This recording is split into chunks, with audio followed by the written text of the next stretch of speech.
आइए सुनते हैं उजाले की मुसाहिब कहानी विजयदान देथा की, जो सहायक आचार्य 2021 के पाठ्यक्रम में लगी हुई है। इस कहानी के प्रमुख पात्र राजा, दीवान, दरबारी, प्रजा और जैन मुनि हैं। इस कहानी में पात्रों का कोई नाम नहीं है। कहानी में सभी पात्र राजा, दीवान, प्रजा आदि इन्हीं नामों से वार्तालाप करते दिखाई देते हैं। एक चकवा और चकवी के संवाद से लोक कथाएं अक्सर पक्षी एक दूसरे को सुनाते हैं। जिस तरह दादी या नानी से लोक कथाएं सुनने में हमें आनंद मिलता है, ठीक उसी प्रकार की ये आनंददायक कहानी है। लेकिन बहुत सरल शब्दों में कथा को कहते हुए इसमें वर्तमान स्थिति का चित्रण किया गया है। कहीं न कहीं जो हमारी भारतीय व्यवस्था में गड़बड़ी है, जो प्रशासनिक व्यवस्था में खामियां हैं, अर्थात सामंतवादी सोच कहीं न कहीं हमें इस कहानी में देखने को मिलती है। इस कहानी की शुरुआत चकवा अपनी चकवी को लंबी रात्रि काटने के लिए एक राजा की कहानी सुनाता है। एक बार उस राजा के दरबार में एक जैन मुनि तीर्थंकर जी आते हैं। राजा के दरबार में प्रतिदिन खूब प्रवचन, सत्संग तथा सारे कार्य होते हैं, लेकिन इतने अच्छे अच्छे और दिखावे वाले कार्य होते रहने के बाद भी राजा बिल्कुल मूर्ख हैं। राजा को सही बात समझ में नहीं आती है और जैन मुनि का जब आगमन होता है तो वह तीर्थंकर जी उस राजा के घर में खाना ग्रहण नहीं करते हैं। यह कहते हुए भोजन करने से इनकार कर देते हैं कि जब आपके राज्य में अंधेरा खत्म हो जाएगा उस दिन मैं आपके घर में भोजन ग्रहण कर लूंगा। मतलब यह है कि जैन मुनि ज्ञानी व्यक्ति है।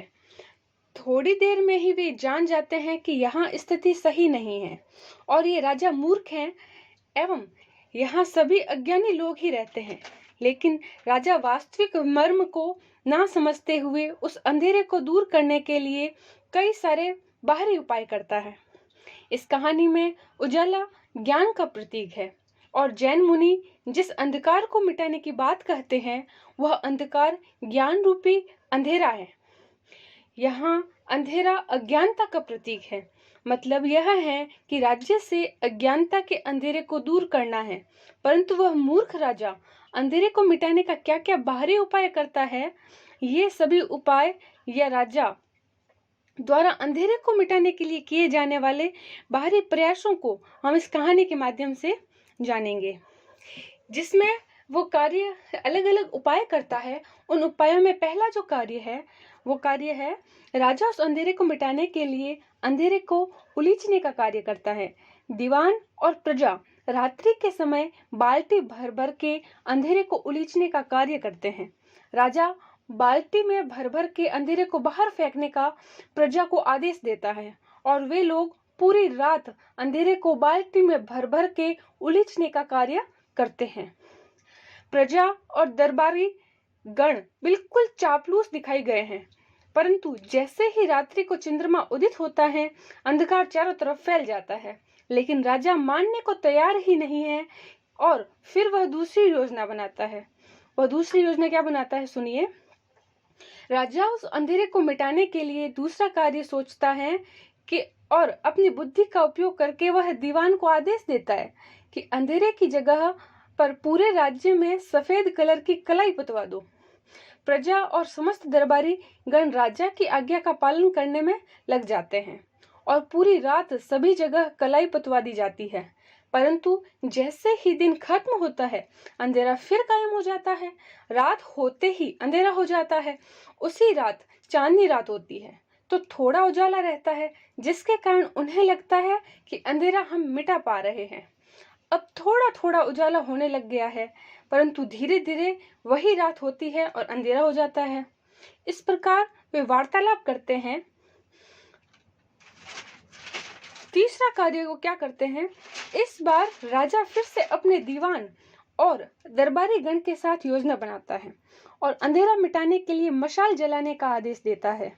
प्रजा और समस्त दरबारी गण फिर से राजा के आदेश का पालन करने लगते हैं, लेकिन ये क्या, फिर से वे इस कार्य में असफल हो जाते हैं। फिर वो चौथा कार्य करते हैं, लेकिन राजा अब भी समझने को तैयार ही नहीं और फिर से एक नई योजना बना लेता है। अब की बार वह सूरज की किरणों को बांधने का प्रयास करता है। वह प्रजा को कहता है कि यदि सूरज की किरणों को बांध दिया जाए तो हम अंधेरा फैलने से रोक सकते हैं, और वह एक बार फिर से असफल हो जाता है। अब राजा अंतिम प्रयास करता है। अंत में थक हार के वह ज्योतिषियों से सलाह लेता है। ज्योतिषी उसे बताते हैं कि भीम तालाब मतलब बड़े तालाब में सगुन चिड़िया के 4 घोंसले बनवाए। फिर उन चारों को घोंसलों में सगुन चिड़िया जाकर अलग अलग घोंसले में अलग अलग अंडा देगी, तब जाकर आपका यह कार्य पूरा होगा। मतलब यह है कि राजा वास्तविक समस्या को नहीं समझते हुए बाह्य दिखावे के उपकरण करने में ही लगा रहता है, और समस्या कभी खत्म ही नहीं हो पाती। उसके राज्य में अंधेरा कभी खत्म नहीं हो पाता, क्योंकि अंधेरे से तात्पर्य है अज्ञानता, और राजा को इसी